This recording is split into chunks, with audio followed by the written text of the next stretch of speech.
श्री कृष्ण कन्हैया लाल की जय। श्री निजानंद स्वामी की जय। श्री प्राणनाथ प्यारे की जय।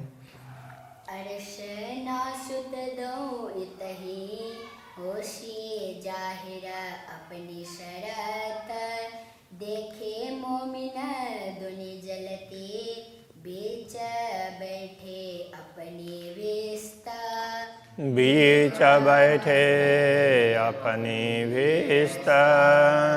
श्री कृष्ण कन्हैया लाल की जय। तो ब्रह्मात्माएं अपने स्थान पर बहिष्ठ कहने से न, यह भीष्ट लिखा है, मूल में बहिष्ठ शब्द है और बहिष्ठ का अर्थ मुक्ति का स्थान। अब वो ब्रह्मात्माओं के लिए बहिष्ठ शब्द का प्रयोग हुआ होगा तो वह परमधामी है, और दूसरे जीवों के लिए बहिष्ठ का प्रयोग हुआ होगा तो उसको जो अलग अलग 8 मुक्ति स्थल हैं वो समझना चाहिए। ईश्वरीय सृष्टि के लिए बहिष्ठ की बात होगी तो अक्षरधाम समझना होगा। तो यहाँ कोई शब्द का ना ऐसा नहीं है कि उसका अर्थ यही है, बहिष्ठ कहने से वो 8 मुक्ति स्थल ही है, ऐसा नहीं है, मुक्ति स्थल है बस। तो ब्रह्मात्माओं का परमधाम, ईश्वरीय सृष्टि का अक्षरधाम और बाकी का दूसरे 8 प्रकार के स्थान है। तो ब्रह्मात्माएं तो अपने स्थान में रह करके तो इन लोगों को जलते हुए भी देखेगी, इनके दुखों को भी देखेगी, तो उनको करुणा प्रकट होगा उनके मन में। लेकिन जो दूसरे लोग हैं तो अब ये काफिर देखे मोमिनो विश्त में आप पड़े बीच दोजख। तो ये काफिर कहने का तात्पर्य तो परमात्मा से विमुख ऐसे लोग, नास्तिक अथवा जो भी कहें, ब्रह्मात्माओं को मुक्ति स्थल में देख लेंगे, वो तो मुक्ति स्थल में गए। अब ये तो कुरान में इस प्रकार से समझाए, उनको पता भी नहीं चलेगा परमधाम का, लेकिन वहाँ उनको डराने के लिए ये समझाया गया। तो वो ये मोमिन हैं तो बहिष्ठ में जाते हुए उनको देखेंगे, वहाँ सुख भोगते हुए देखेंगे। आप पड़े बीच दोजख, दोजख में पड़े पड़े नरक के दुख भोगते भोगते उनके सुखों को देखेंगे तो उनको क्या होगा? सुख मोमिनों का देख के जल सी आग अधिक। तो ब्रह्मात्माओं के सुख को देख करके उनको और ज़्यादा जलन होगी। तो एक तो बाहर के आग से जल रहे हैं और एक अंदर से भी ईर्ष्या द्वेष होता है, जैसे कई लोगों में होता ही है ना, दूसरों को अच्छा देखेंगे तो उनसे सहा नहीं जाता, तो कैसे बुरा कर दें, किस तरह से कर दें वो सोचेंगे, रात को नींद भी नहीं आएगी। मोमिन दुनी दो आदमी हुई तफावत यूँ कर। तो ब्रह्मात्माएं और दुनिया के लोगों दोनों का शरीर तो मनुष्य का ही है, किंतु दोनों में अंतर ही है बस। ये बेवरा है फुरमान में पर कोई पावे न हादि बेगर। तो ये विवरण कुरान हदीस वगैरह में है, किंतु उसको स्पष्ट करने वाले गुरु चाहिए ना। तो सतगुरु ने ये ज्ञान दिया, तारतम्य ज्ञान सतगुरु के द्वारा, तो वो उसके माध्यम से वो स्पष्ट हो सकता है। नहीं तो अभी तक लोग भ्रम में ही चल रहे हैं, अभी भी भ्रम में ही है। बीते 90 साल हजार पर मुसाफ मगन पाया किन। और कब तक ये इस रहस्य को लोगों ने नहीं समझा? तो कहते हैं रसूल मोहम्मद के जाने के बाद 1090 वर्ष पर्यंत मुसाफ मगज न पाया कि न मुसाफ कुरान उसके अर्थ को, रहस्य को कोई समझ नहीं पाया। तो गए एते दिन रात में हुआ जाहिर न बक्का दिन। तो इसलिए जब तक समझ में नहीं आएगी तब तक वो पूरा समय है उसको रात माना है अज्ञान के हिसाब से। अब तारतम्य ज्ञान का अवतरण हुआ। अब ये 1090 वर्ष क्यों? तो सदगुरु के आगमन का है। तो सदगुरु आए तो फिर अब वो रोशनी दिखने लगे। सूर्य बाहर निकलने से पहले ही प्रकाश निकलता है ना, तो इसलिए तो सदगुरु के आते ही तो ये प्रकाश निकल गया। क्योंकि तारतम्य ज्ञान तो आएगा तो उसके लिए तो थोड़ा सा समय लगेगा, इसलिए यहाँ कहते हैं सतगुरु के आते उजाला तो चालू हो ही गया। तो ये करने का तरीका है। इसलिए अभी तक अखंड के विषय में किसी को पता ही नहीं था। मोह में न उतरे अरस से इन दिल में आकसूरत ब्रह्मात्मा परमधाम से अवतरित है, इसलिए उनके हृदय में पूर्ण ब्रह्म परमात्मा का स्वरूप अंकित होता है। तो अरस कया दिल मोमिन खोली हकीकत मार्फत। तो ब्रह्मात्माओं के हृदय को इसीलिए परमधाम कहा क्योंकि वही परमात्मा के विषय में, परमधाम के विषय में यथार्थता भी स्पष्ट करेंगे और उनकी पहचान भी करवाएंगे। दूनी दिल पर इबलिस और पैदाश कही जुलमत। तो दुनिया के दिल में तो, दुनिया के अंतःकरण में तो इबलिस का साम्राज्य है। तो इबलिस है शैतान, तो शैतान का साम्राज्य। अब मन है वो शैतानी तो है, मन शैतानियत करता रहता है, बुरे के तरफ में जल्दी जाता है। और पैदाश कही जुल्मत। तो इसकी पैदाइश है वो जुल्मत से, शून्य निराकार। तो इसलिए मन का भी कोई आकार नहीं है। तो इस प्रकार की बातें कई लोगों ने तो, अब वो कुरान के अनुसार लोगों ने क्या समझा कि ये अलग सृष्टि है, ये इस प्रकार से बनी है, चेतना ही है, ऐसा मान लिया। यथार्थ में चेतनाओं का स्थान है वो तो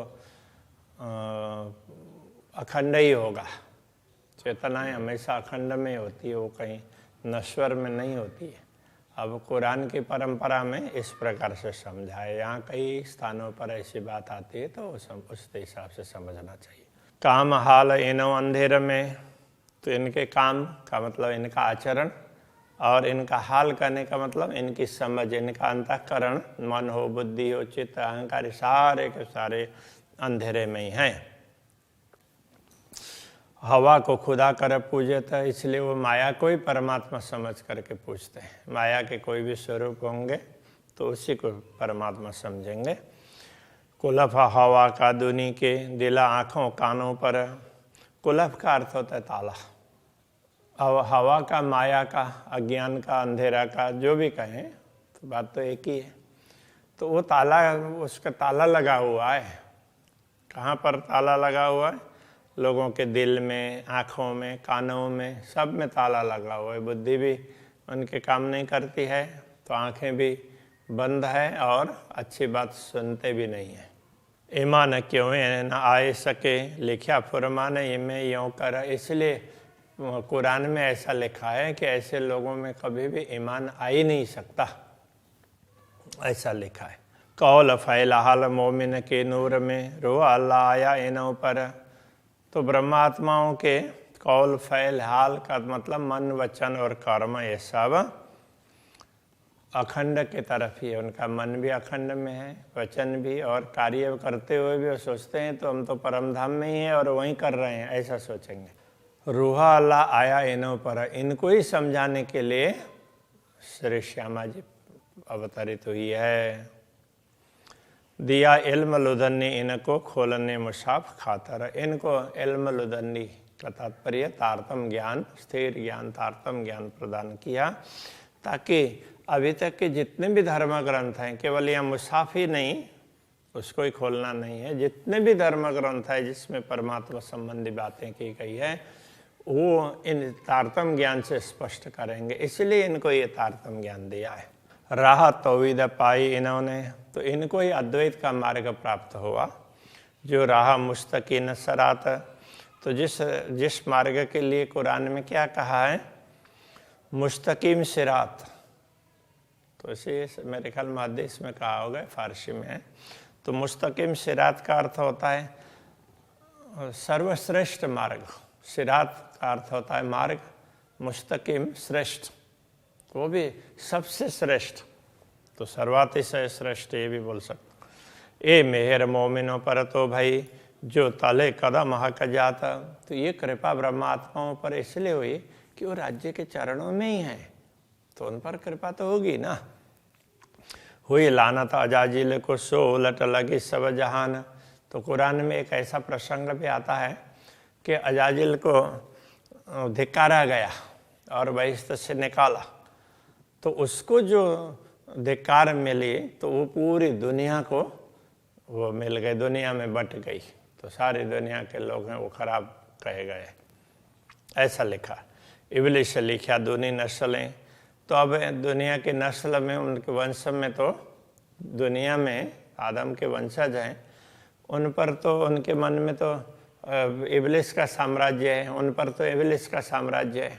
कई ए विदमाए कुरान, कुरान में इस प्रकार की बात कही है। तो कुरान हदीस वगैरह इन ग्रंथों में देसी पैगंबर की शायदी गिरो अदल से उठाइए।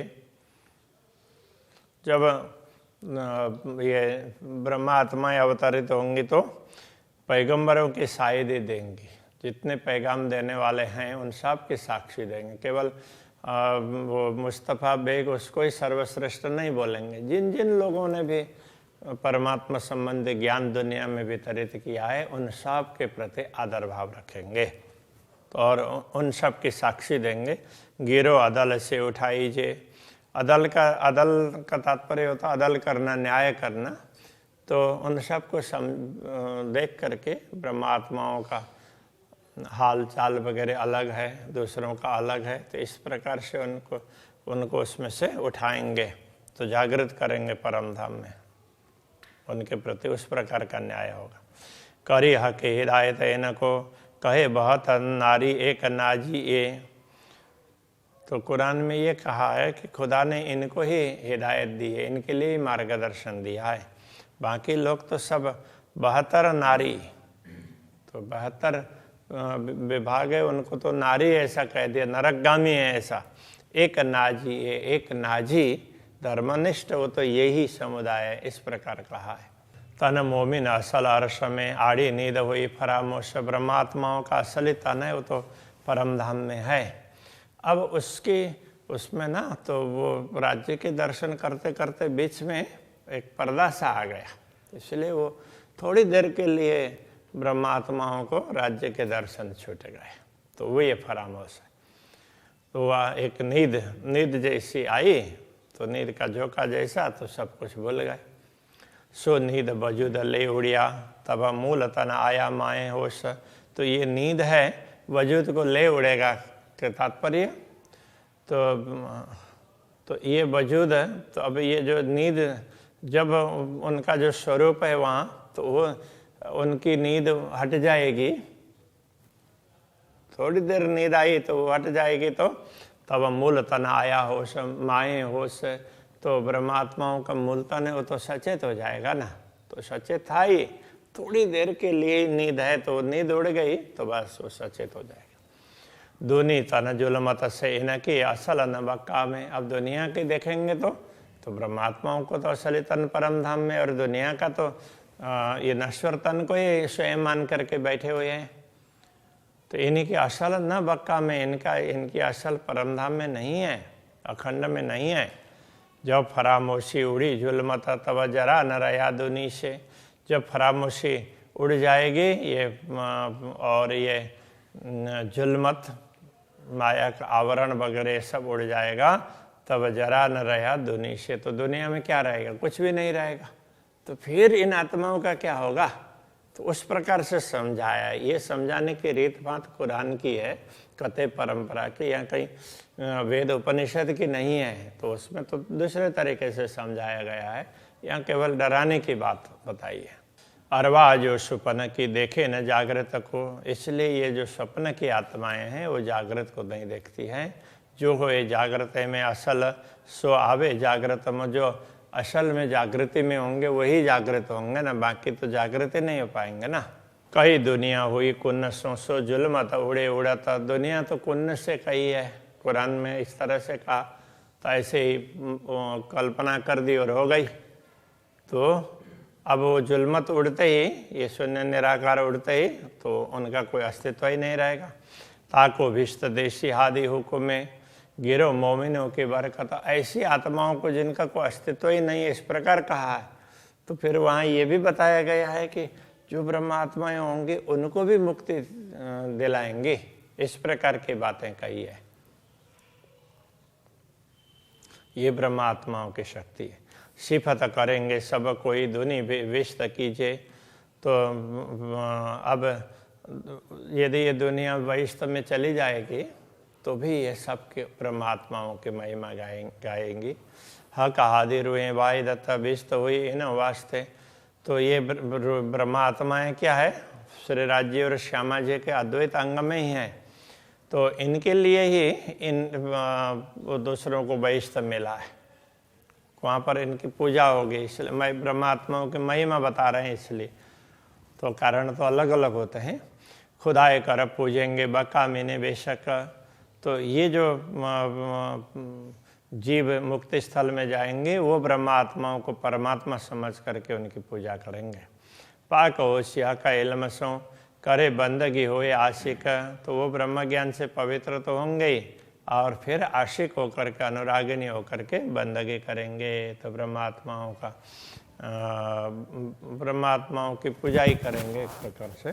मोमिन उतरे आरसाजी में से दुनि तीन सो करे जिद। ब्रह्मात्माएं परमधाम से अवतरित हुई है और दुनिया उनके साथ में जिद करती है, और वो हम भी उनके बराबर ही ऐसा मान करके करती है। ए अरश से आया का पूजता। तो जो परमधाम से आए हैं वो तो परमधाम की, तो पूर्ण ब्रह्म परमात्मा की पूजा करेंगे। दुनि पूजना हवा लगा द। तो दुनिया किसकी पूजा करेगी? जो शून्य निराकार तक, माया तक सीमित हैं, उनकी ही पूजा करेंगे। माया के स्वरूपों की पूजा करेंगे, असली स्वरूप की पूजा नहीं कर पाएंगे। दुनिया दिल अबलिश कया हक अरश दिल मोमिन। तो दुनिया के दिल में इबलिस का साम्राज्य, शैतान का साम्राज्य ऐसा कहा है। और ब्रह्मात्माओं के हक अरश दिल मोमिन। तो ब्रह्मात्माओं के परमधाम रूपी हृदय में तो पूर्ण ब्रह्म परमात्मा का साम्राज्य है। ये जाहिर किया बेवरा है कुरान में रोशन। कुरान हदीस वगैरह में ये स्पष्ट बातें बताई गई है। इबलिस सोई बतावसी जिन सो होशी दोजक। इबलिस तो वही रास्ता दिखाएगा, शैतान, जिससे नरक मिलेगा। बोली चाली मोमिन अरश की जासो पाई ए कहा कर। तो ब्रह्मात्माओं का तो बोलना चालना ये सब परमधाम से संबंधित होगा, इसलिए तो उसके माध्यम से उनको तो अखंड ही प्राप्त होगा। तो जो ब्रह्मात्माओं का अनुसरण करेंगे उनको अखंड सुख प्राप्त होंगे। बैठे बातें करे अरश की सोई भीष्ट भई बैठक। तो ब्रह्मात्माएं कहीं भी बैठेंगे तो बात परमधाम की करेगी, इसलिए उनकी वो बैठक भी परमधाम ही हो जाती है। तो दुनी बातें करे दुनी की आखिरते तो दोजख। दुनिया की बातें करते रहेंगे तो वो तो दुखी होंगे, तो वो उनके लिए नरक है। ये बहुत भांता है बेवरा मोमिन और दुनिया। तो परमात्मा और दुनिया में ये बहुत बड़ा अंतर है। मोमिन नजर बक्का मिने दूधी नजर बीच फना। तो ब्रह्मात्माओं की दृष्टि तो अखंड की ओर होती है, जबकि दुनिया की दृष्टि झूठ में ही, झूठ कपट में ही बनी रहती है। कहे महामता रसारवाह किया पहले बेवरा फुरमाना। तो महामती कहते हैं कि हे परमधाम की आत्माओं, इस प्रकार शास्त्रों में वो कोई भी धर्म ग्रंथ परमात्मा का संदेश देने वाले, तो उसमें केवल कुरान ही ऐसा नहीं समझना चाहिए। तो सभी में इसका विवरण बताया गया है। जिन हुई हिदायत सोई बातों न करे बयान। जिनको परमात्मा का मार्गदर्शन मिलता है वही परमधाम की गूढ़ रहस्यों को स्पष्ट करती है। तो ब्रह्मात्माओं को मार्गदर्शन मिलता है तो ब्रह्मात्माएं स्पष्ट कर पाएंगी, ये बात समझा रहे हैं। तो अभी यही रखते हैं। श्री कृष्ण कन्हैया लाल की जय। सोई बात न करे बयान। सोई बात न करे बयान। कहे महमत अर्श अरवाह। कहे महमत अर्श अरवाह।